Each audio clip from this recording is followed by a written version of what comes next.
eh, untuk memahami dari teori-teori kebenaran dalam filsafat ilmu, maka ada 4 dimensi kebenaran eh, yang biasanya untuk menjelaskannya, yang bagaimana yang berbagai teori kebenaran memberikan kerangka konseptual bagi pemimpin dalam menimbang antara idealisme dan realitas, serta antara fakta dan nilai. Yang pertama ada korespondensi. Pernyataan dianggap benar apabila sesuai dengan kenyataan objektif atau fakta yang empiris. Ini menekankan verifikasi melalui observasi. Kemudian ada koherensi. Kebenaran dinilai berdasarkan konsistensi logis antar pernyataan dalam suatu sistem pemikiran. Digunakan dalam matematika dan ilmu teoritis. Kemudian ada pragmatis. Kebenaran diukur dari manfaat dan keberhasilan penerapannya dalam kehidupan praktis.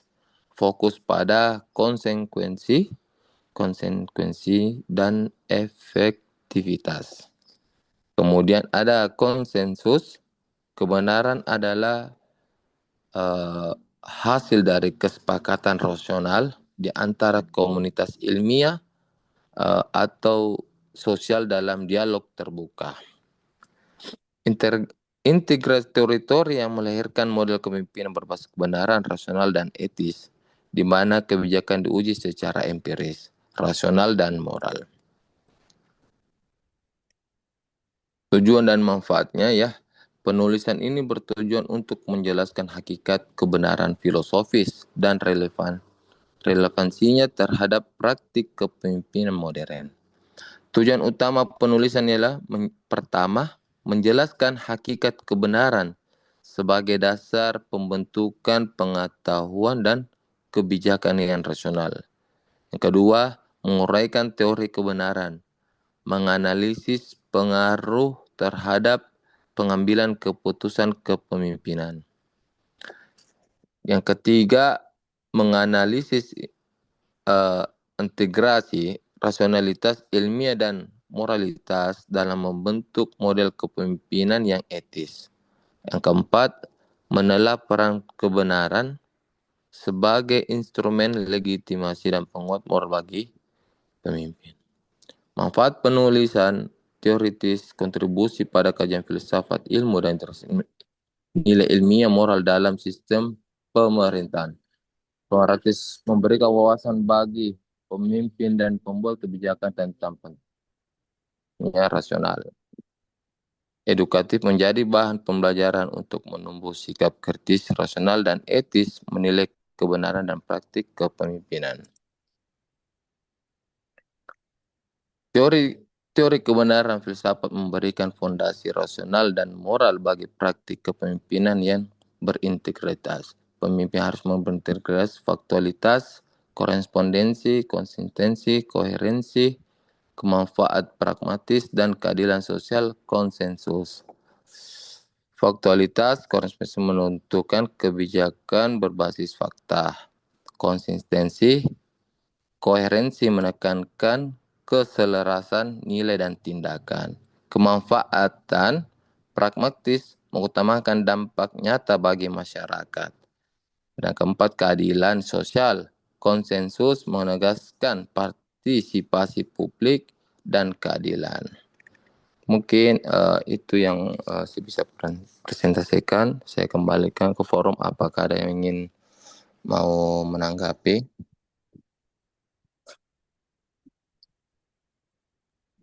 Ya, silahkan kepada teman-teman yang ingin mengajukan pertanyaan, tanggapan, atau konfirmasi. Disilahkan.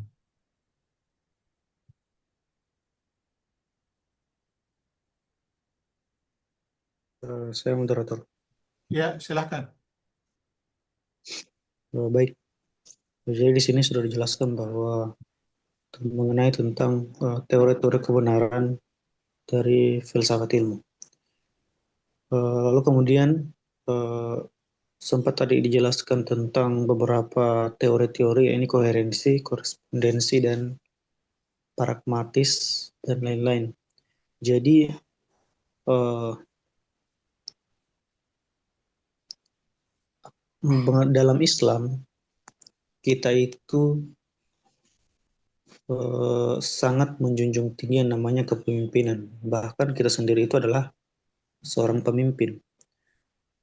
Bagaimana teori kebenaran dari filsafat ilmu yang dijelaskan oleh saudara ini itu menjadi etika kepemimpinan di era eh, modern atau di era digital seperti itu.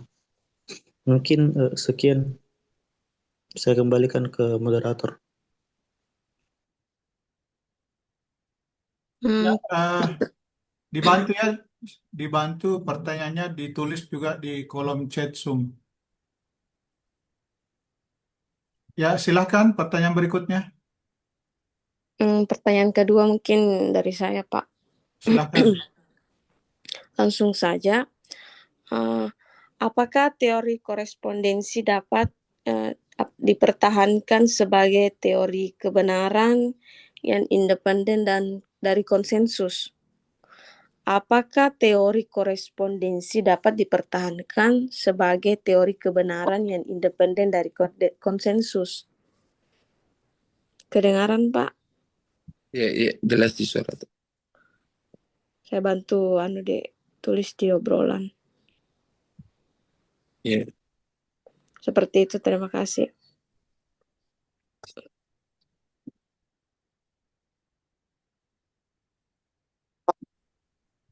Ya, saudara penyaji makalah, mungkin untuk sesi pertama ini cukup 3 pertanyaan. Jadi silahkan dijawab dan ditanggapi. Tadi apa itu bagaimana? Pertanyaannya ada di kolom chat, Pak. Oh iya, bagaimana itu rekomendasi pesawat foto? Jadi saya sedikit menjawab dengan yang saya tahu ini. Teori kebenaran dalam filsafat itu eh, akan menjadi dasar etika ketika kepemimpinan digital karena membantu pemimpin menilai keputusan yang rasional dan bermoral. Maka teori korespondensi itu menuntut kejujuran dan transparansi berbasis fakta, penting untuk melawan disinformasi digital.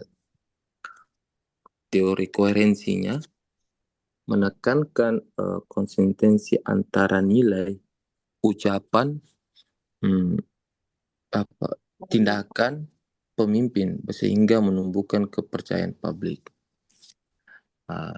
Teori pragmatisnya melihat kebenaran dari manfaat sosial, mendorong pemimpin memanfaatkan teknologi kemaslahatan masyarakat. Dalam pandangan Islam, kebenaran al-haq bersumber dari Allah Subhanahu wa taala dan menjadi landasan keadilan serta tanggung jawab yang bermoral. Di Quran surat dan Allah firmankan dalam Quran surat Al-Hajj. Dengan memahami teori-teori ini, maka di era pemimpinan digital dapat membangun seperti etika kepemimpinan yang jujur dan berkelanjutan dan berorientasi pada kemaslahatan umat. Mungkin itu yang bisa saya anggapi dari pertanyaan saudara Abdul Muthalib. Kemudian pertanyaan dari Bu Indah. Oh iya. Teori kebenaran korespondensi berasumsi bahwa kebenaran adalah bentuk kesesuaian antara proposisi dan realitas yang objektif. Namun dalam ilmu modern asumsi tetap realitas objektif menjadi problematis karena fakta bersifat teori dependen, dan instrumen dependen. Artinya, apa yang disebut fakta seringkali dibentuk oleh paradigma ilmiah dan teknologi pengamatan yang digunakan.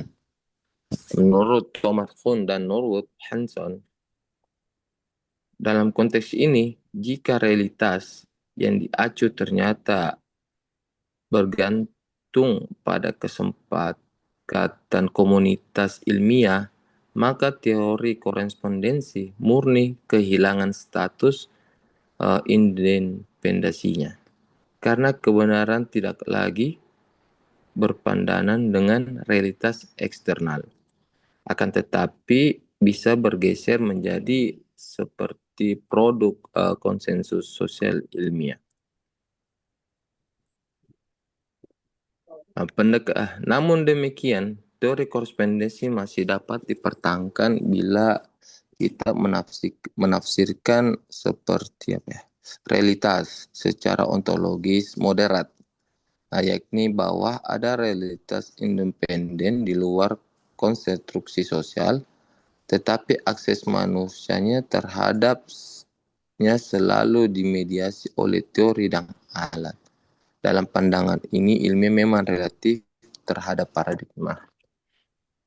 Pendekatan ini sebagai realisme kritis, posisi filsafat ilmu yang menengahi antara korespondensi murni dan konstruktivisme sosial.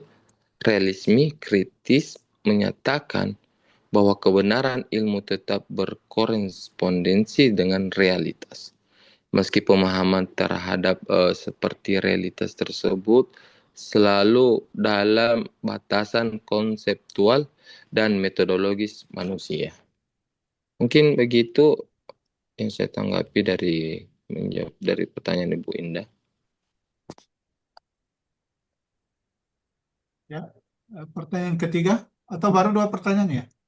Ya, sepertinya baru 2 gitu. Oh, ya maaf.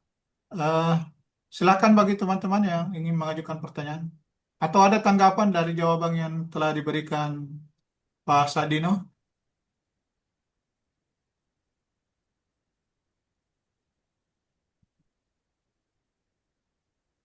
Saya kira cukup, Pak. Terima kasih. Baik. Pak Abdul Muthalib?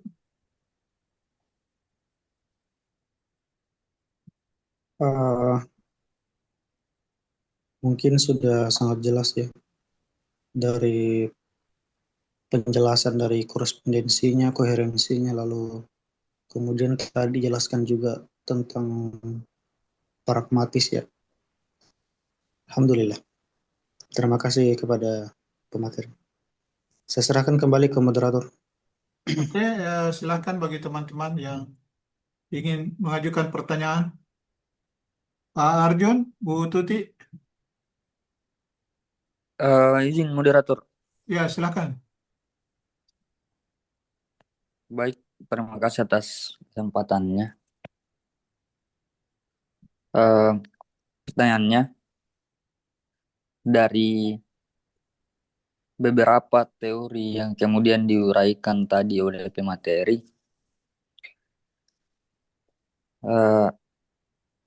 di antara teori tersebut, manakah yang menurut pemateri yang paling ilmiah definisinya menurut pemateri? Terima kasih.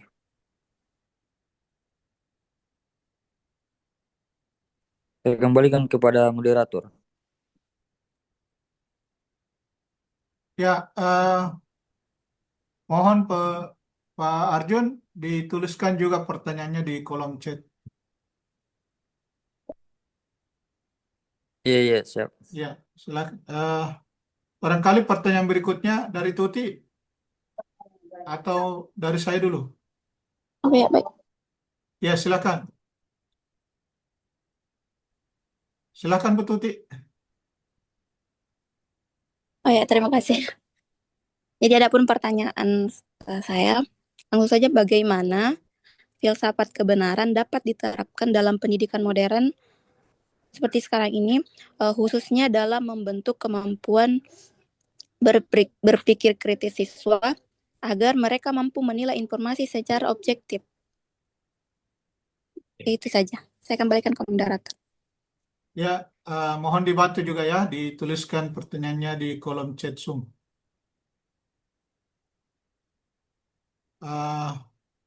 Ya, terakhir dari saya, Pak Sadino. Yang pertama, terima kasih atas sajian makalahnya tentang teori-teori kebenaran dalam filsafat ilmu. Sangat menarik. Tadi disebutkan ada 4 teori kebenaran. Salah satunya apa yang disebut dengan koherensi. Yang menjadi pertanyaan saya terkait teori kebenaran koherensi, tentu perlu dibedakan batasnya, batas koherensi antara logis dan realitas. Karena kebenaran koherensi mensyaratkan konsistensi logis dengan realitas, konsistensi rasional dan realitas. Jadi dalam perspektif epistemologi, tentu kita dituntut mempertahankan klaim kebenaran saintifik ketika ada 2 sistem koheren yang disebutkan tadi. Dan prasyarat itu yang biasa kita sebut sebagai realitas ontologis seringkali berada di luar sistem logisnya. Nah, bagaimana kita mengintegrasikan teori kebenaran koherensi ini tanpa jatuh ke dalam teori korespondensi? Tadi juga ada disebut teori korespondensi. Bisa disimak? Ya, saya Ya, kira siap, demikian siap. pertanyaannya. Ya, Terima siap. kasih.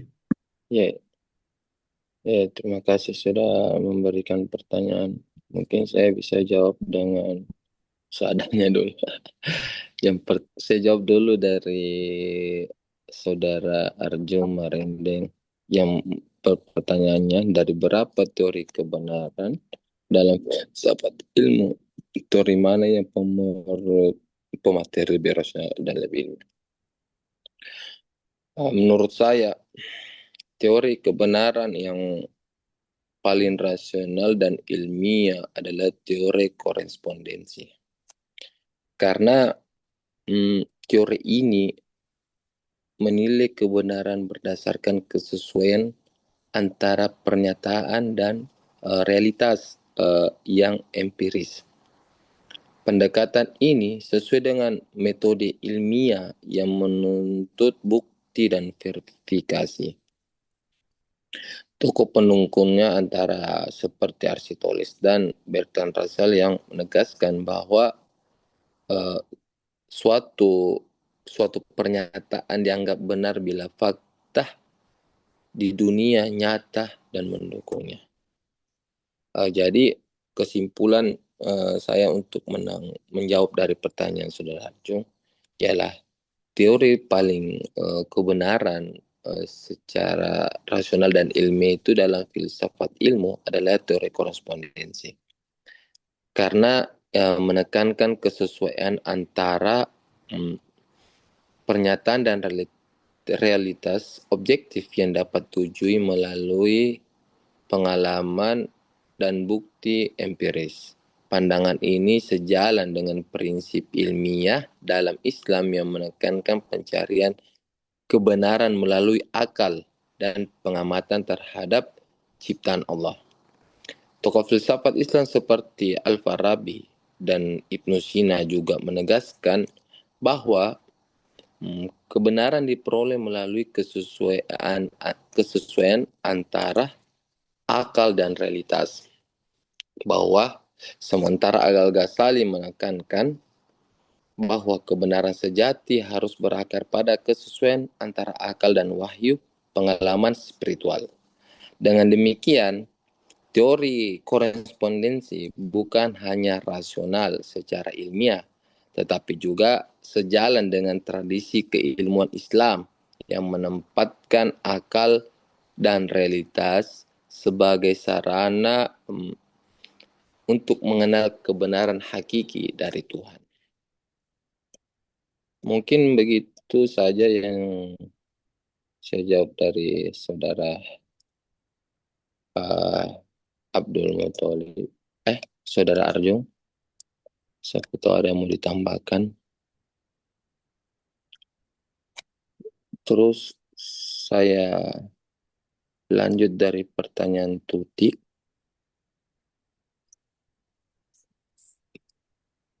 Bagaimana filsafat kebenaran dapat diterapkan dalam pendidikan dalam bentuk kemampuan? Filsafat kebenaran dapat diterapkan dalam pendidikan yang modern sebagai dasar pembentukan kemampuan berpikir kritis siswa melalui pemahaman teori-teori kebenaran. Maka siswa ini dilatih untuk menilai informasi secara rasional, objektif, dan etis di tengah arus informasi digital. Nah, teori korespondensi melatih siswa memeriksa kesesuaian antara fakta dan pernyataan sehingga tidak mudah percaya pada berita palsu yang biasa kita dikenal dengan berita hoax. Teori koherensi gunanya membentuk kemampuan menguji konsistensi logis antara gagasan dan data. Teori pragmatis menumbuhkan sikap menilai kebenaran berdasarkan manfaat sosial dan kemaslahatan. Dalam filsafat Islam, kebenaran menuntut pada nilai moral dan spiritual agar ilmu digunakan secara bertanggung jawab.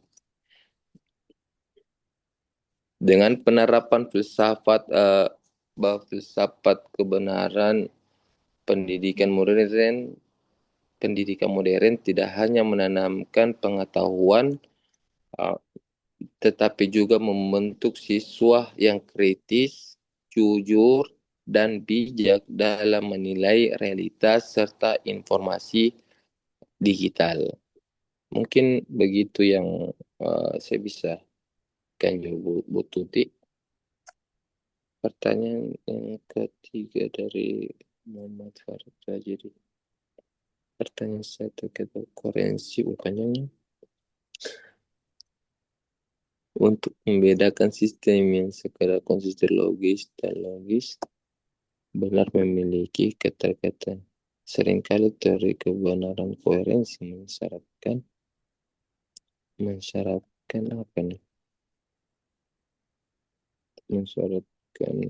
perspektif epistemologi ilmu, bagaimana kita bisa mempertahankan klaim saintifik? Apakah koherensi relatif? Luar biasa ini pertanyaan Pak Farid. Mungkin saya bisa jawab sedikit dari yang apa saya tahu ini dari saudara Muhammad Farid Rajidi. Jadi dalam teori kebenaran koherensi, suatu posisi dia anggap benar bila ia konsisten secara logis dengan sistem pengetahuan yang lebih luas. Namun, problem muncul ketika dua sistem yang berbeda. Misalnya, teori fisika atau ekonomi sama-sama koheren secara internal, tetapi saling bertentangan secara empiris.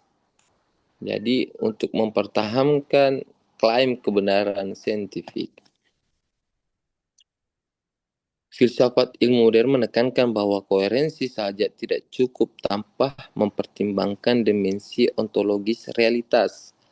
Dengan kata lain, sistem yang koheren harus mampu berkorespondensi minimal dengan struktur realitas yang diacu oleh ilmu. Akhirnya, koherensi memerlukan prasyarat realitas ontologis sebagai titik acuan eksternal agar sistem logis tidak terjebak dalam relativisme konseptual. Ini dilakukan bukan dengan menurunkan koherensi menjadi korespondensi, bukan dengan menurunkan koherensi menjadi korespondensi, kan tetapi dengan menjadikan realitas empiris sebagai batas validasi rasional, yakni bahwa sistem logis yang paling benar adalah yang paling koheren dan paling fungsional dalam menjelaskan realitas empiris. Dalam kerangka epistemologis ilmu, pendekatan ini sering disebut koherensi terbimbing realitas, di mana logika internal diuji oleh daya jelaskan dan kemampuan memprediksi fenomena aktual. Maka kesimpulannya ialah jadi teori koherensi tetap sahih sebagai model kebenaran saintifik jika ia membuka diri terhadap koreksi ontologis. Bukan hanya logis. Dengan demikian, kebenaran ilmiah adalah sintesis antara koherensi rasional dan keterikatan pada realitas empiris, bukan sekedar konsistensi dalam sistem tertutup. Mungkin itu saja yang bisa saya jawab dari pertanyaan saudara Farid, Muhammad Farid Wajidi. Saya kembalikan ke forum. Mungkin aja teman ini ada yang mau menambahkan.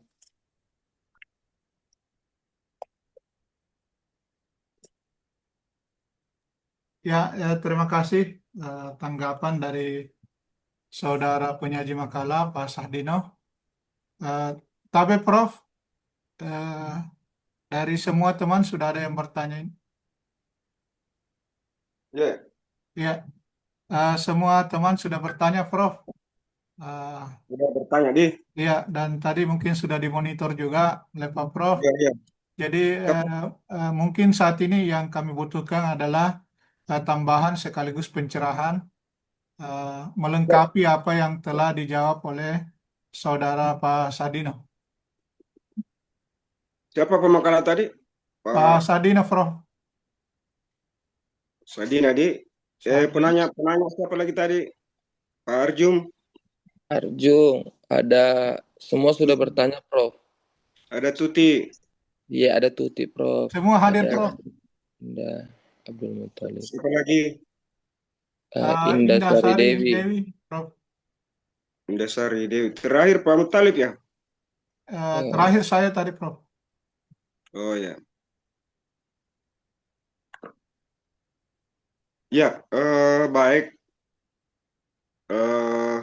Saya kurang sehat ini satu malam ini baru iya, bangun. Prof. Kurang ya dari daerah. Safakillah, Prof. Dari berlayar. Masya Allah. Layar di daerah-daerah Bulukumba itu ada finisi. Oh iya. Sekali baru sudah itu kita turun hujan. Tidak bisa dihindari karena belum bisa kapalnya bersandar baru 3 minggu itu. Finisinya sama yang di Losari itu. Oh, finish yang Ya, yang bagus tuh, Prof. kita 2 jam di atas keliling-keliling. Masya Allah. Sampai ke sana jauh. Panas kan, baru udaranya juga tidak mendukung. Iya. Nah itu sampai di sini ada dialog di 2 kabupaten, ya, FKUB bersama tokoh-tokoh agama Pak Bupati apa, ada Masya Allah. Sulama, FKB ya. Saya alhamdulillah sejak saya sarjana, saya sudah komitmen mencoba mengamalkan ilmu saya Betul. supaya ilmu yang kita miliki ini bukan untuk milik kita sendiri. Jadi Betul. saya berkomitmen seperti itu, alhamdulillah hampir di semua organisasi-organisasi yang ada di Sulawesi Selatan ini, Betul. organisasi keagamaan masuk di situ, di Majelis Ulama, kemudian di Dewan Masjid, di DPP IMIM, KUB, dan seterusnya. Ya, saya cuma ingin tambahkan untuk mempertegas bahwa posisi kita sebenarnya belajar filsafat ilmu ini itu hanya sebagai wahana, jadi sebagai alat penghubung, ya, di dalam rangka untuk memperkuat keimanan kita, karena kita ini adalah sarjana S1 dari jurusan apapun, prodi manapun, ya kita pasti sudah mendalami agama. Agama dalam konteks hubungannya dengan jurusan kita, umpamanya SPI, mungkin bahasa, mungkin ekonomi, pendidikan, sastra, dan seterusnya. Nah, filsafat ilmu ini selalu saya sampaikan mencoba untuk menawarkan kepada seluruh bidang keilmuan itu agar tidak hanya sekedar kita pelajari, kita tidak hanya sekedar mencoba untuk menelusuri teori-teori dari ilmu itu, tetapi kita berusaha untuk menelaah, mengkaji, memisahkan, sekaligus berupaya untuk kita lebih yakin, ya, bahwa apa yang kita pelajari itu melalui teori-teori itu dapat dipertanggungjawabkan secara ilmiah. Nah, ternyata kita punya apa namanya judul diskusi kita ini sebenarnya sudah ya menurut saya sudah sampai pada tahap yang cukup strategis dalam pembahasan mengenai filsafat ilmu, karena kita sudah membahas tentang teori-teori kebenaran. Ya, seperti di awal-awal pembahasan kita bahwa filsafat ilmu itu sebenarnya bertujuan untuk mencari hakikat kebenaran, ya. Jadi hakikat kebenaran. Nah, kalau kita berupaya bertanya dan sekaligus menjawab apa itu kebenaran, nah inilah tadi makalah kita yang sudah disampaikan oleh saudara Sadina yang saya kira cukup ya cukup mengantar kita untuk berdiskusi lebih jauh. Ya, jadi mulai dari teori-teori kebenaran itu ada 4 tadi sudah dijelaskan.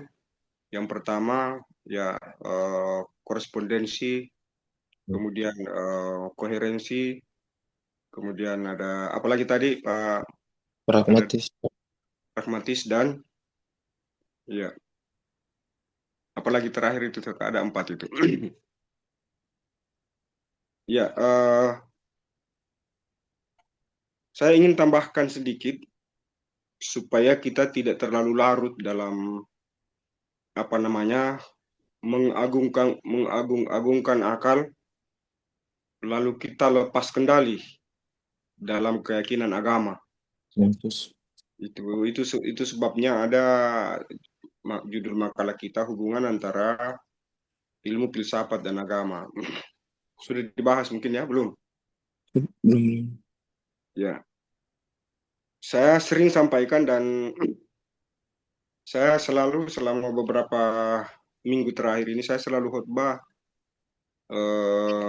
posisi iman dan ilmu itu dalam aktivitas dan kreativitas seorang muslim. Artinya kita tidak bisa menerima apa adanya ya, sebuah ritual tanpa kita ketahui, tanpa kita pahami. Semestinya apa yang kita lakukan, apa yang kita kerjakan itu harus di backup oleh 4 unsur tadi, ya. Jadi teori-teori kebenaran itu harus terhubung, harus tersangkut. Ada hubungan kausalitas di antaranya. Nah, banyak hal sebenarnya yang bisa kita jadikan contoh betapa Al-Quran itu telah menjelaskan tentang dimensi-dimensi kebenaran yang perlahan tetapi pasti manusia sudah mampu menuju ke situ. Ya, artinya mungkin kalau 1000 tahun yang lalu ayat-ayat yang diturunkan oleh Allah melalui Muhammad itu, umat Muslim sendiri itu belum mampu untuk mencerna, apalagi untuk mempraktekkannya. Ya, tetapi itulah sebabnya dalam Al-Quran kita selalu ditantang untuk mencoba memahami ayat-ayat Al-Quran itu, artinya minimal apa yang kita ucapkan setiap hari di dalam salat, ya itu harus kita pahami artinya. Ya, dan dengan mengetahui artinya kita pasti merasa dan sekaligus kita meyakini bahwa agama ini tidak hanya keimanan, tetapi juga ada ilmu di situ. Ad-dinu huwal aql, la dina liman aqlalahu. Jadi saya selalu sampaikan bahwa agama ini adalah akal dan tidak ada ilmu bagi orang yang tidak berakal.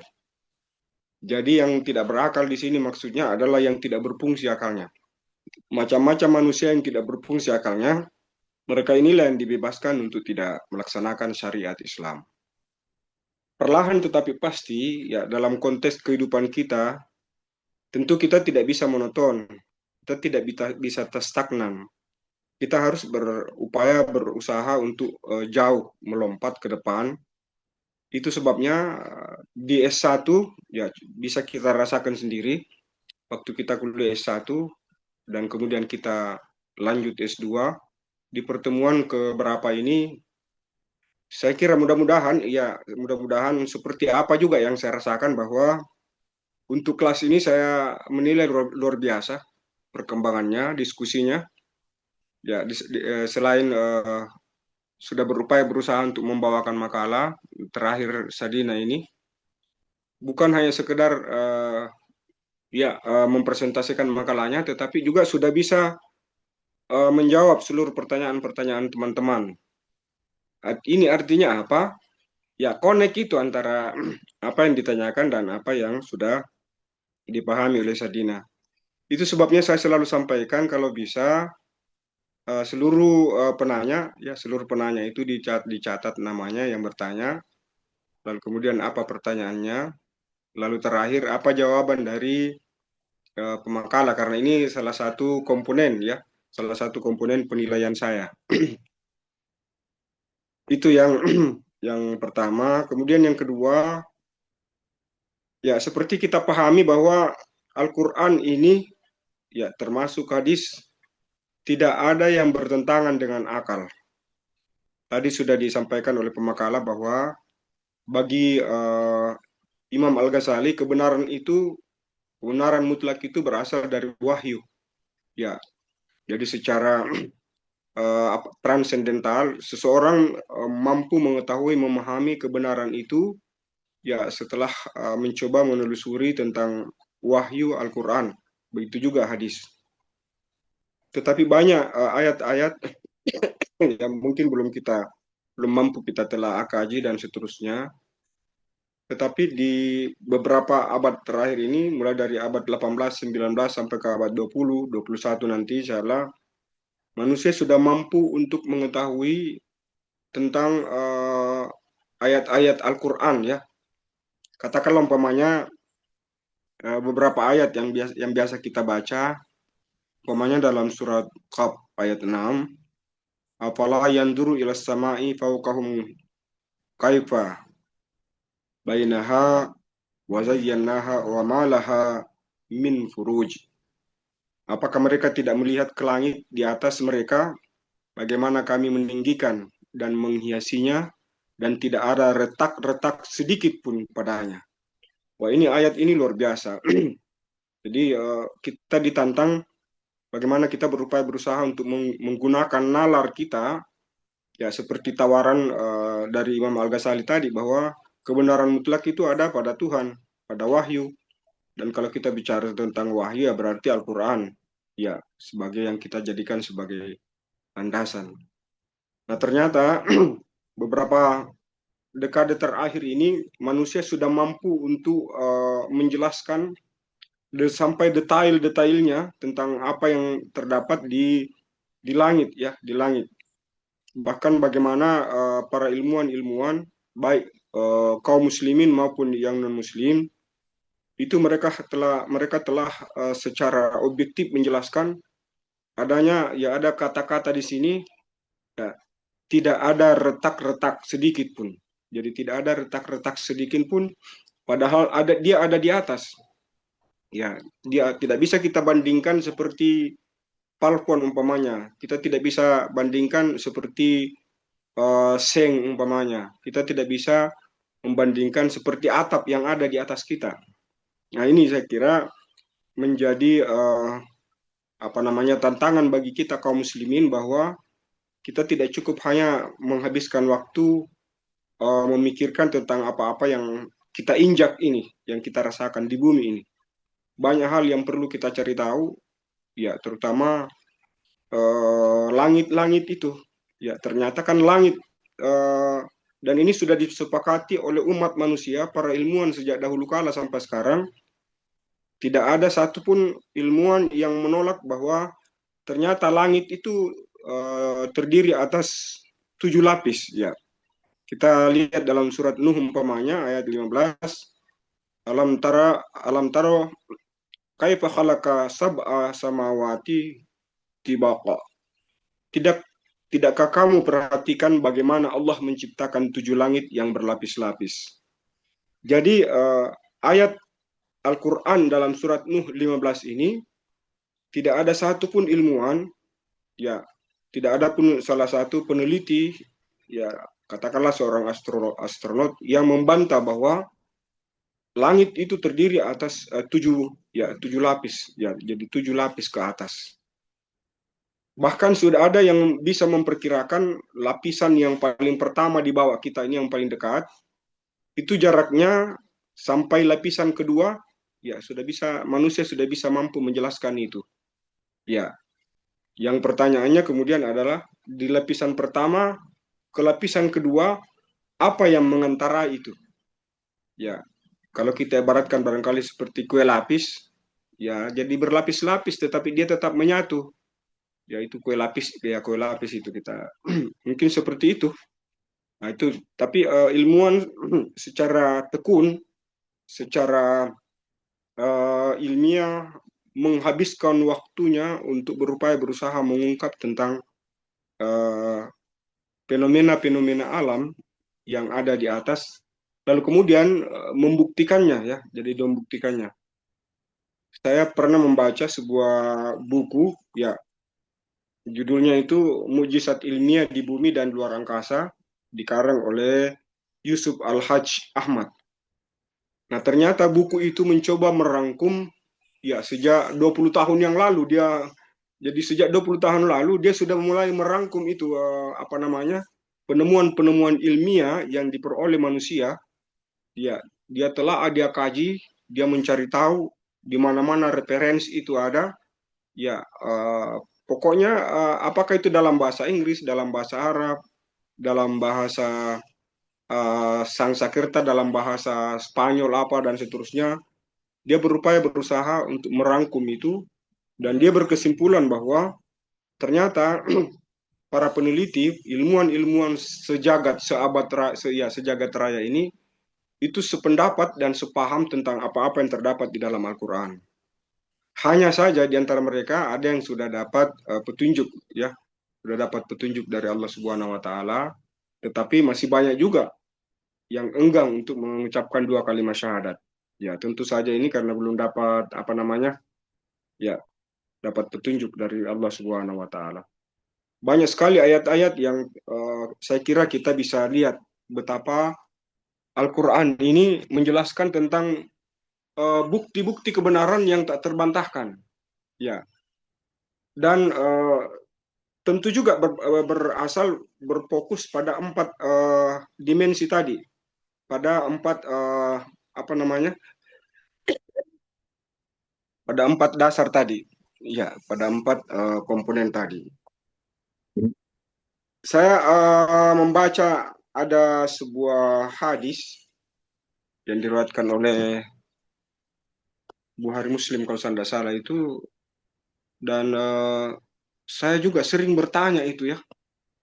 Saya dalam waktu saya berlayar pertama kali naik Tilong Kabila ya dari Makassar menuju Surabaya, ya di atas kapal laut itu kita diceritakan bahwa ada sebuah kapal laut dulu yang terbakar di Pulau Salembo, namanya kapal Tampomas. Ya, jadi begitu terbakar hampir separuh ya penumpangnya itu meninggal. Ya, meninggal. Ya, itu yang Tampomas itu mungkin pernah dengar ya? Iya, pernah, Bro. Di pulau ya, makanya kalau orang lewat di situ hati-hati sekali karena di Pulau Salembo itu memang ombaknya besar sekali. Jadi kalau saya lihat semua kapal itu harus memutar dulu. Jadi dia harus memutar haluannya untuk menghindari itu. Karena di situ ada ombak yang berputar. Jadi pada saat itu saya ditunjukkan oleh salah seorang teman bahwa itu di sana Pulau Salembo itu di sekitar itulah tenggelamnya, terbakarnya kapal Tampomas. Lalu diskusi itu berlangsung begini. Itu kalau kalau sudah apa namanya, kalau sudah tenggelam orang dan sudah tidak bisa ditemukan lagi, itu yakin mereka itu dimakan ikan-ikan besar seperti ikan hiu, ya, dan ikan-ikan hiu itu memangsa ya bagian-bagian tubuh manusia ya satu persatu. Ya, ada yang dimakan tangannya, umpamanya ada dimakan kakinya, ada dimakan bagian. Jadi bagian-bagian tubuh itu akhirnya terpisah. Jadi secara otomatis bagian-bagian tubuh manusia yang tenggelam itu dimakan oleh hiu dan lama kelamaan ya jadi daging. Ya, jadi akhirnya daging manusia itu menjadi daging ikan hiu, kan begitu? Betul, betul. Ya, itu lalu kemudian ya itulah siklus kehidupan ya, kehidupan binatang-binatang yang ada di laut. Begitu juga di darat itu, katakanlah seperti harimau, buaya, dan seterusnya.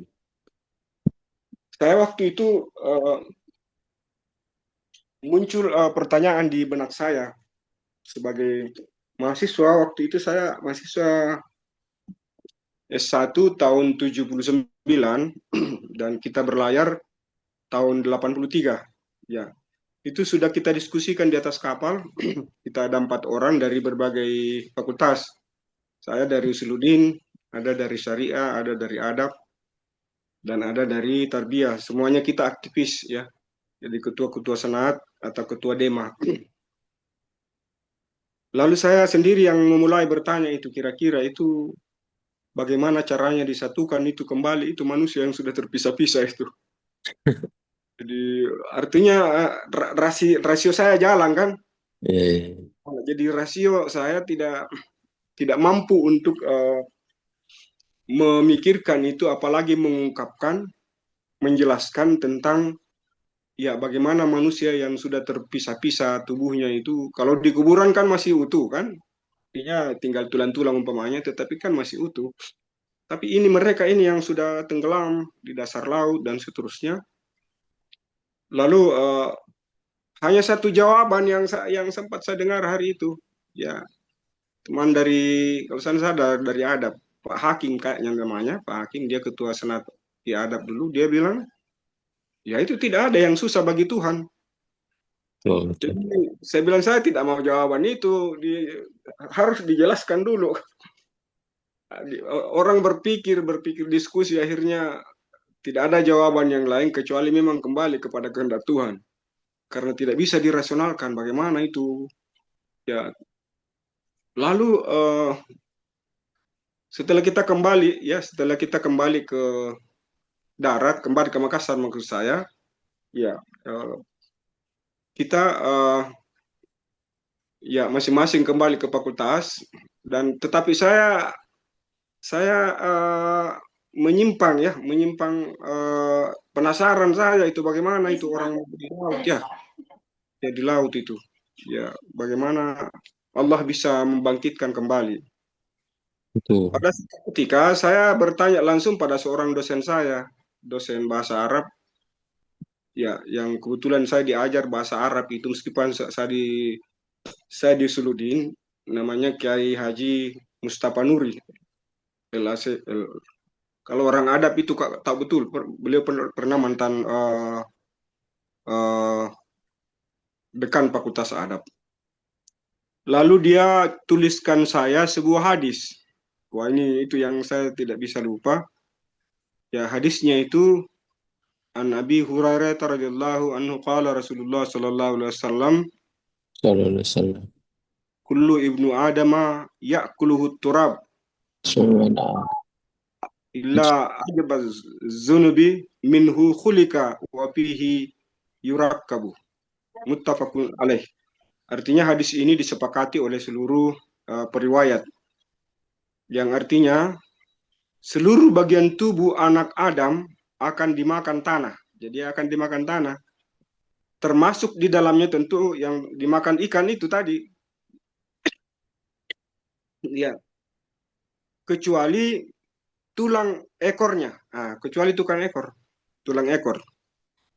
Jadi ternyata dalam penelitian ilmiah, dan ini dapat dibenarkan, hampir seluruh yang pernah saya dengar tentang keabadian manusia itu, ini kembali pada tulang ekor. Di mana itu tulang ekor? Ya ada semua pada manusia itu di bagian paling bawah itu, di bagian belakang kita paling bawah itu, antara dubur kita dengan ya pantat kita itu. Ya dikatakan di situ, ya darinya lah dia diciptakan. Jadi dari situ sebenarnya manusia diciptakan. Jadi manusia itu diciptakan, dibangun, ya dirakit, didesain dari tulang ekornya.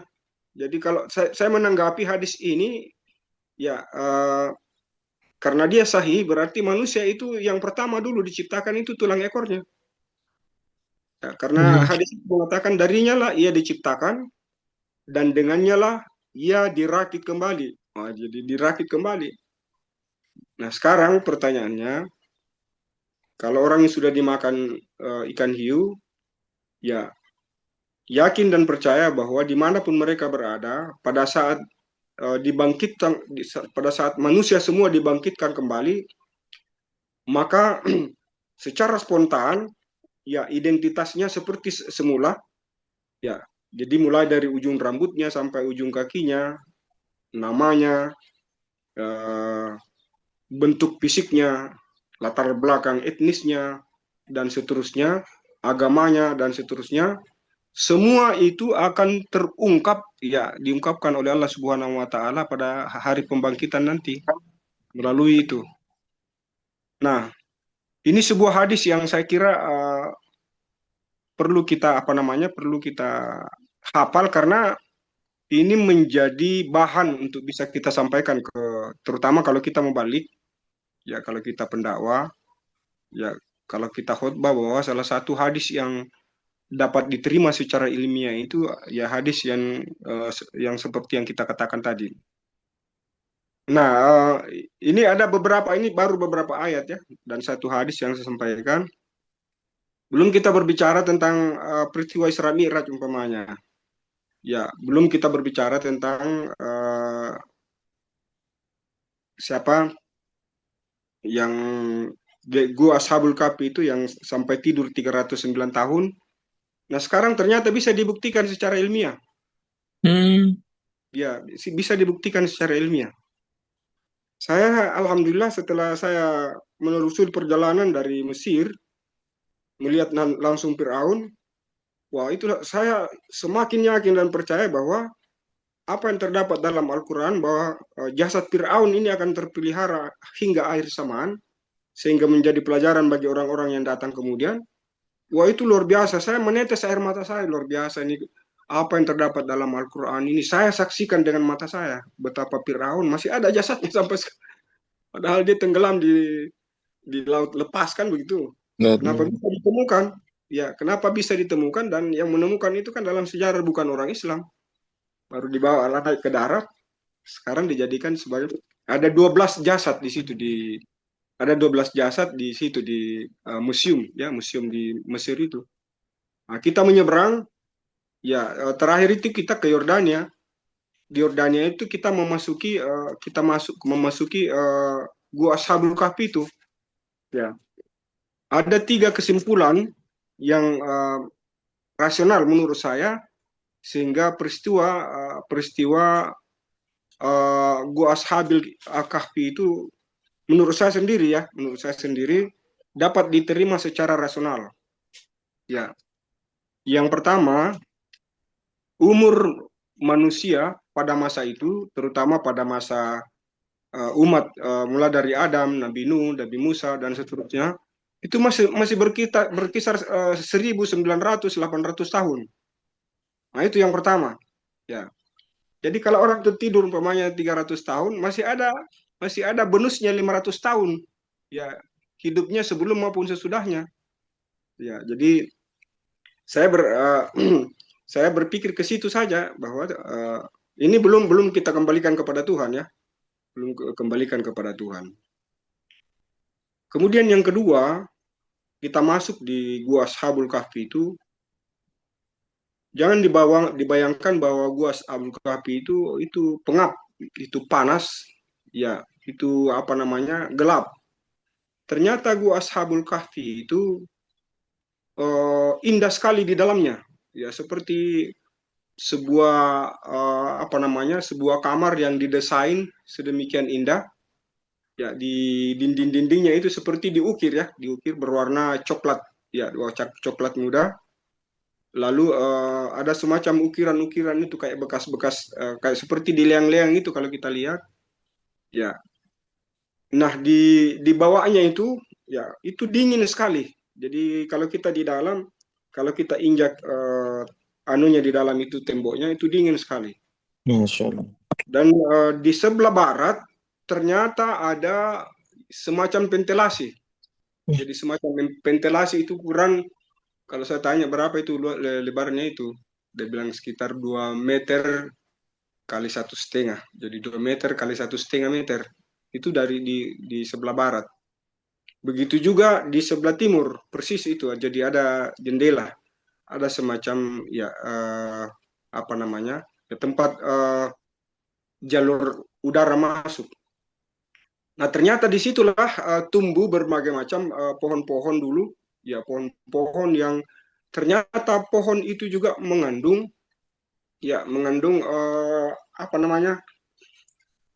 apa yang kita yang kita isap itu melalui udara kan, itu sebenarnya adalah sumbangsi terbesar dari daun-daun itu, dari pohon-pohon itu, ya, dari daun-daun pohon-pohon itu yang membuat Gua Ashabul Kahfi itu luar biasa sejuknya di dalam, kayak seperti AC, padahal tidak ada AC, ya. Sehingga saya menghubungkan itu bahwa memang manusia bisa tertidur selama 309 tahun lamanya. Ya, tentu yang terakhir adalah bahwa, ya, bagi Tuhan itu kan 1 hari 1000 bagi umat manusia, ya, kita di dunia ini. Ya, ada penjelasannya juga dalam hadis.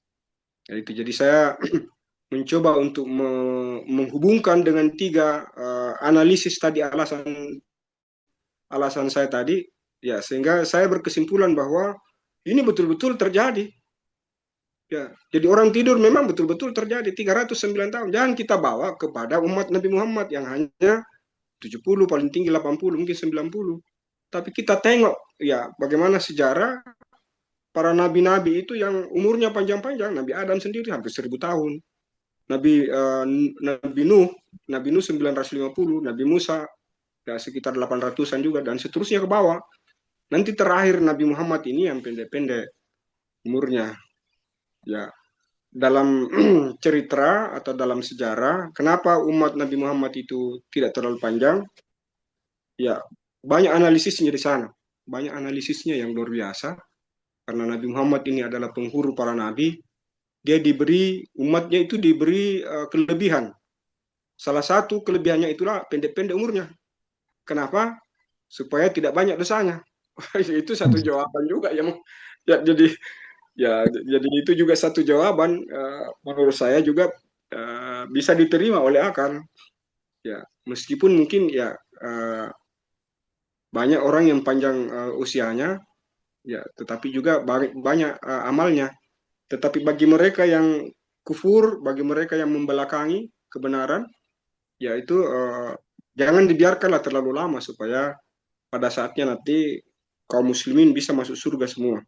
Kenapa? Karena dosanya tidak sebanding dengan dosanya para umat-umat sebelumnya yang membangkang, ya itu dan seterusnya. Kalau kita baca sejarah bagaimana Nabi Nuh umpamanya, ya itu berdakwah sampai 900 tahun lamanya, cuma sedikit sekali orang yang bisa ikut sama dia.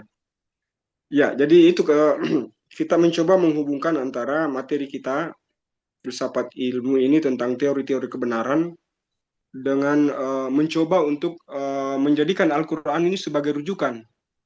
Jadi kita tidak bisa, kan ada selalu ungkapan, ya kita hanya mencocok-cocokkan saja. Ini bukan mencocok-cocokkan, Al-Quran itu tidak dicocok-cocokkan, memang kebenarannya mutlak. Ya, kalau ada sesuatu yang belum masuk di akal, itu belum sampai ke situ, tapi saatnya nanti akan sampai. Ya, mana orang tahu dulu bahwa langit itu 7 susun, bumi itu di bawah 7 susun. Mana ada orang pernah percaya bahwa ada sungai ya di dasar laut, ya sungai api. Bagaimana caranya ada sungai api padahal di laut? Ya, itu sekarang sudah bisa dibuktikan, Pak. Sudah ada. Jadi makanya salah satu alasan kenapa disebut Laut Merah, ya disebut Laut Merah itu alasan salah satu diantaranya karena ternyata di Laut Merah yang terbentang, ya dari apa namanya dari Jeddah, ya melingkar, ya sampai ke Mesir, sampai ke Yaman dan memutar sampai ke Qatar dan seterusnya. Itu di bawahnya ada sungai, ya sungai apa namanya, ya sungai yang terbuat dari api. Dan ini sudah bisa dibuktikan sekarang. Jadi segala sesuatu yang mungkin belum bisa diterima oleh akal dapat kita terima setelah ada pembuktian. Dan inilah sebenarnya tugas kita ini. Jadi kita tidak hanya sekedar belajar filsafat ilmu ini, tetapi bagaimana kita mencoba untuk mengungkap kebenaran-kebenaran yang kita sudah diskusikan tadi, sehingga kita ini semakin terbuka, wawasan kita ini itu akan jauh ke depan merangkai ya sesuatu yang masih sangat banyak yang perlu kita benahi. Kenapa? Karena saya sering berkata, jangankan alam ini, jangankan laut dan bumi, kita punya tubuh sendiri ini kita belum pahami. Jadi betul. Kita punya tubuh ini, Pak. Ya, kalau kita ditanya siapa kamu, paling-paling namanya saja, ya di identitas dan mungkin penampilan lahiriahnya. Tetapi siapa sesungguhnya kita, ini yang banyak di antara kita yang belum bisa menjawab. Ya, itu sebabnya kita ditantang awapi ampusikum apala tubsirun. Saya kira cukup dulu ya, karena saya kurang sehat ini, saya bersemangat sedikit mulai keringat ini. Baik, Demikian Prof. pertemuan kita minggu depan lagi. Berapa lagi makalah untuk saya? Makalah. Saya lihat, Prof.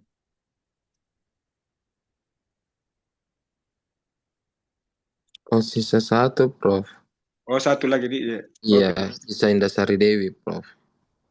Kalau begitu minggu depan kita mantapkan lagi pertama tugas. Yang kedua mungkin ada tambahan makalah kalau belum cukup untuk ya, Prof. Saya punya pasangan siapa, Pak Ibrahim atau Pak Marilang? Pak Marilang, Prof. Pak Marilang ya? Iya. Oh iya, Pak Marilang, Prof. Oh, oke, mantap ya. Iya, Prof Marilang, Prof. Marilang ya. Minggu depan kita ya diskusi terakhir, insyaallah. Siap, Prof. Demikian, mohon maaf ya, saya kurang sehat ini. Saya salah berprinsip ya. Apa yang saya ketahui selama ini sejak saya S1 sudah jadi khatib. Tahun 85 saya KKN. Sejak itu saya tidak pernah lagi berhenti jadi khatib. Masya Ya, Allah. bukan karena amplopnya, tapi karena kewajiban menyampaikan ilmu kita itu. Itu prinsip hidup juga. Betul. Kita mengajar, kita bicara, kita khutbah, itu juga sekaligus belajar. Ya, Betul. itu prinsip. Ya, Ya, Prof. dan banyak caranya, banyak jalannya menuju ke situ. Ya, saya kira cukup itu. Assalamualaikum warahmatullahi wabarakatuh. Waalaikumsalam. Jazakumullah khair, Prof. Waalaikumsalam warahmatullahi wabarakatuh. Semoga cepat sehat, Prof. Ya, selamat ya. Saya lihat Ya. kelas ini, semua yang kelas yang saya hadapi ini yang paling cerdas-cerdas, gagah-gagah, dan cantik-cantik. Alhamdulillah, Prof. Semoga cepat sembuh. Iya, kasih banyak ya. Ya, Ya, oke. Prof. Salam. Saya kira demikian teman-teman, kita lanjut di grup ya. Waalaikumsalam.